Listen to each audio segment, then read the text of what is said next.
कल के एक धमाकेदार कमबैक के बाद कहीं ना कहीं अब बारी आ गई है वापस से अपने मैच में नए मैच में फोकस करने की। जी हाँ, अभी भी जॉब डन हुआ नहीं है। अगर हम नेपाल की बात करें और केन्या की बात करें तो दोनों की ही अभी तक भी काम जो है वो कंप्लीट हुआ नहीं है। 2-1 से सीरीज बहुत अच्छी तरह सेटअप की हुई है, 2 मैचेस अभी भी इसमें बाकी हैं और अब तक कहना होगा कि जब ये टूर शुरू होने वाला था हम उससे पहले जिस तरह सोच रहे थे कि बड़ा एक तरफा हो सकता है या फिर वगैरह वगैरह, कि डेफिनेटली केन्या ने एक अच्छी कॉम्पिटिटिव सीरीज अब तक प्रोवाइड कराने में वो कामयाब रहे हैं। बिल्कुल बिल्कुल। और जिस तरीके की फाइट दोनों टीमों ने दी है, खासकर केन्या ने की, दोनों टीमों तो नहीं, केन्या ने दी है, वो काबिले तारीफ है। बिल्कुल, इसमें कोई दोहराई नहीं है। चलिए अब यहाँ पर जल्दी से सिंपल से मैच की बात कर लेते हैं। प्रोबेबल 11 की अगर मैं बात करूँ तो नेपाल की जो विनिंग प्रोबेबल 11 है उसके साथ जाने के बजाय वो एक अगर चेंज करे तो बहुत बेहतर होगा, जिससे कहीं ना कहीं कल डिसअपॉइंटमेंट हुई थी। आप पवन श्रॉफ को बाहर कर आसिफ शेख को वापस ले आइए, क्योंकि एक चीज़ क्या है कि वो टूर पे आए हैं, अभी तक उनके बल्ले से वैसे उस हिसाब से रन निकले नहीं है, तो वो चाहेंगे कि एक अच्छी और बड़ी इनिंग खेलकर इस टूर में भी अपनी एक पॉजिटिविटी गेन करूँ। डेफिनेटली अब आसिफ को वापस लाकर पवन को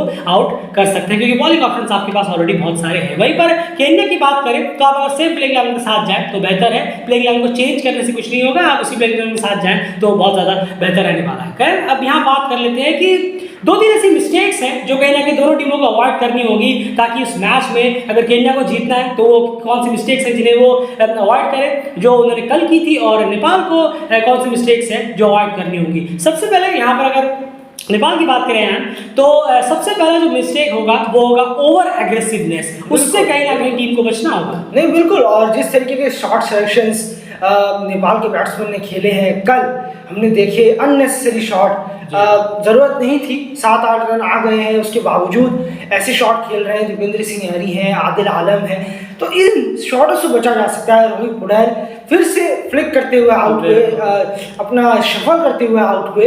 इन सब चीज़ों को ध्यान में रखने की बहुत ज़्यादा ज़रूरत है नेपाल के बैट्समैन को, क्या कितनी ज़्यादा देर आप टिक रहे हैं और क्या स्कोर आप कर जा रहे हैं, क्योंकि जीत गए तो इसका मतलब ये नहीं है कि आप आने वाले दिनों में हारेंगे ही नहीं, क्योंकि जब जीते हैं तो छोटी छोटी चीज़ों को नोटिस ज़रूर करिए, ताकि वो जब आप हारते वक्त जब आप हारने पे आए तब वो चीज़ आप अगर अप्लाई करेंगे कि अरे ये शॉट नहीं खेलना है, यहाँ टिकना है, तो वो हारा हुआ मैच आप जीतते हुए नजर। बिल्कुल, ये छोटी छोटी चीज़ें इसीलिए देखनी होती है, इसलिए बहुत बारीकी इन पर रखनी होती है। खैर अगर दूसरे पॉइंट की यहाँ पर बात करें नेपाल के लिए तो कल जैसे बॉलिंग में हम लगातार हम कहते रहते हैं कि संदीप, करण और सोमपाल अगर एक दिन में कहीं पर नहीं चल पाए तो फिर टीम को बहुत स्ट्रगल करते हुए हम देखते हैं, और कल उनमें से एक दिन जरूर था बॉलिंग डिपार्टमेंट में। तो कहीं ना कहीं इस टूर में अब हम चाहेंगे, खास करके इस मैच की अगर हम बात करें तो जो आपके स्पेशलिस्ट मेन 3 बॉलर हैं संदीप, कर्ण और सोमपाल, अगर आप इनके 6 ओवर लास्ट के ओवर्स के लिए बचा के रखें तो बहुत बेहतर होगा। डेफिनेटली कल संदीप रन के लिए गए थे, लेकिन संदीप आपके प्राइम बॉलर है, इसमें कोई दोहराई नहीं है। 15 से 20 ओवर तक अगर करण, सोमपाल और संदीप बॉलिंग कराएं तो ज़्यादा बेहतर होगा। मिड फेस में आप जितने भी अपने जो एक्सपेरिमेंट्स करते हैं आप बॉलर को लेकर, ऑलराउंडर से, दीपेंद्र सिंह से, जितने भी बॉलर से करवाते हैं अगर वहां पर करा ले तो बेहतर होगा। एक आध ओवर आप दीपेंद्र से लास्ट में करवा सकते हैं, लेकिन मेजोरिटी अगर आप बॉलर्स हैं वो सोमपाल, संदीप और करण अगर डेथ ओवर में कराएं तो ज्यादा बेहतर होगा। लेकिन ये चीज तब करें जब आपको पावर प्ले में काफी बेहतर शुरुआत मिल रही हो। अगर आपने केन्या के 25-30 रन पर 2-3 विकेट गिरा दिए हो तो आप मिड फेस में दूसरे बॉलर्स के ओवर फटाफट निकलवा के अपने जो प्राइम बॉलर्स हैं उनके बॉलिंग जो है वो लास्ट के लिए बचा के रखें तो बेहतर होगा। उसके बाद तीसरी मिस्टेक जो टीम को नहीं करनी है वो है पुअर स्ट्राइक रेट के साथ बैटिंग करना। हमने शुरू के दोनों मैचेस में वो देखा और उसका नज़ारा भी हमने देखा। एक में 130 चेस करते हुए 20 ओवर तक मैच गया और ऑलमोस्ट आरिफ की हीरोइक इनिंग की वजह से वो मैच बचा, और सेकंड में वो गलती कहीं ना कहीं हार में बदल ही गई। तो आपको पूरे स्ट्राइक रेट से बचना होगा। आपने खुद एग्जाम्पल कल एक दिया है तीसरे मैच में कि किस तरह से इस तरह के चेजेस होंगे, आप उसी एग्जाम्पल को फॉलो करिए, उस फॉर्मूले को फॉलो करिए और इस मैच में भी आगे बढ़ने की कोशिश करिए। तो पूरे स्ट्राइक रेट को बिल्कुल इग्नोर करिए, और ये नहीं कि स्ट्राइक रेट बढ़ाने के लिए आप खराब शॉट्स खेलें।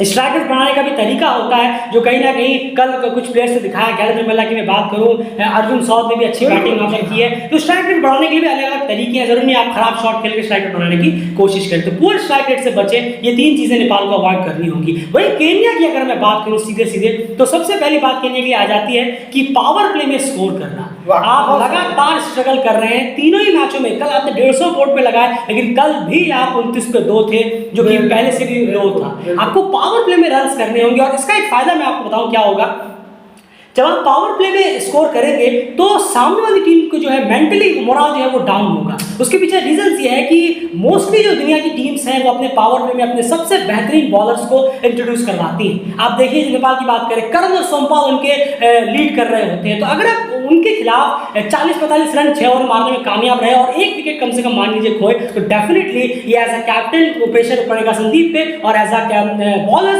प्रेशर पड़ेगा ओपोनेंट की मेंटलिटी पे। तो डेफिनेटली यहाँ पर आपको जीत जरूर मिलेगी, लेकिन ये सेशन जो अब तक नेपाल जीतने में कामयाब रहा है, ये आपको जीतने की कोशिश करनी होगी पावर प्ले में खुद के विकेट बचाकर स्कोर को कम से कम 40 अबव लेकर जाने का। वही सेकंड की बात करूं मैं एन, तो सेकंड पॉइंट में आप केन्या को क्या देखना चाहेंगे कि क्या वो अवॉइड? बिल्कुल, सेकंड पॉइंट जो है वो है केन्या का जो बॉलिंग हुई थी केन्या की, वो बहुत ज़्यादा हॉरेबल नजर आई है। जिस तरीके से उनका एक प्लान था कि एक बहुत ज़्यादा इजी बॉल्स उन्होंने दी हैं, स्लॉट हो या फिर ऑफ साइड की काफ़ी बाहर हो, तो काफ़ी वक्त मिला शॉट खेलने का। बॉडी के क्लोज ज़्यादा रखी नहीं गई। जी हाँ, चौथे स्टंप पर अगर रखने की कोशिश होती तो शायद आप केन्या के बॉलर्स को और अच्छा करते हुए देखते, लेकिन जितना भी उन्होंने किया वो वहाँ तक मैच को लेके ज़रूर पहुँचे। लेकिन वो भी नेपाल के बैट्समैन के दिमागों में था कि हमारे हाथ में ये मैच है, पर स्लॉट बॉल से और आप ज़्यादा आगे ना रखें, क्योंकि ज़्यादा आगे T20 क्रिकेट है ये।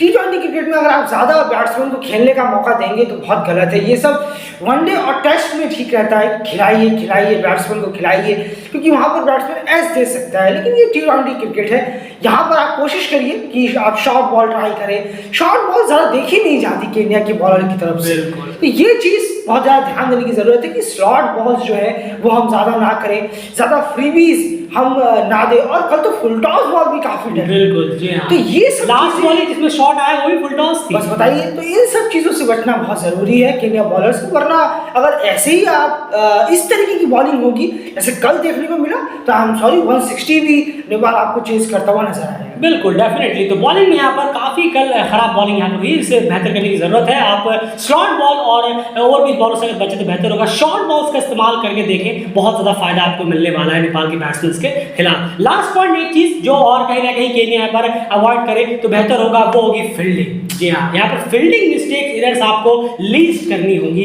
वो कल भी हमें देखने को मिली है, काफ़ी पहले मैच में काफ़ी देखने को मिली थी। आप फील्डिंग एरर्स को जितना कम करेंगे उतना आप, कल भी 1 के 2 हो रहे थे, 2 के 3 हो रहे थे, जहाँ पर बाउंड्रीज रुक सकती थी, वहाँ पर भागते भागते थोड़ी सी देर में आप दम तोड़ देना। ऐसा नहीं कि बॉल की दूरी इतनी ज़्यादा थी, आप वहाँ पर डाइव लगा सकते थे। तो कहीं पर जहाँ पर ज़रूरत है आपको डाइव लगानी होगी, जहाँ पर एक है वहाँ पर एक ही दे, वहाँ पर 2 करने की कोशिश ना करें। कल वो हुआ है, और हैरानी की बात यह है कि रोहित दीपेंद्र के ना होते हुए 1 का 2 और 2 का 3 कल हुआ है, 1 का 2 खास करके हुआ है। तो ये अपने आप में एक हार है कि रोहित दीपेंद्र अलग बात है, वो बहुत तेज भागते हैं, लेकिन उसके अलावा भी कल नेपाल टीम 1 का 2 करने में कामयाब रही है। या आपकी फील्डिंग बहुत स्लॉपी रही है, बहुत ज़्यादा एरर्स रहे हैं, उस पर ध्यान जरूर देना होगा। ओवरऑल ये 6 मिस्टेक्स हैं जो दोनों टीमों को अवॉइड करनी होगी। जो इसमें से मेजॉरिटी ऑफ मिस्टेक्स अवॉइड करने में कामयाब रहा, आपको विनर के रूप में वही टीम आज नजर आएगी एट दैट मैच के बाद। फिलहाल इस मैच में इतना ही। बंद रहे डेविड चैनल के साथ। कल एक बहुत इंटरेस्टिंग कमबैक किया नेपाल में, स्पोर्ट्स में चैनल जाकर एक बार जरूर सुनिए कि क्या कुछ गलतियां वहां पर भी हुई थी, लेकिन जीत बहुत शानदार हुई थी। फिलहाल इस मैच में इतना ही। वीडियो को प्लीज एफर्ट कीजिए, लाइक जरूर करिए, चैनल को सब्सक्राइब कर लीजिए और बने रहिए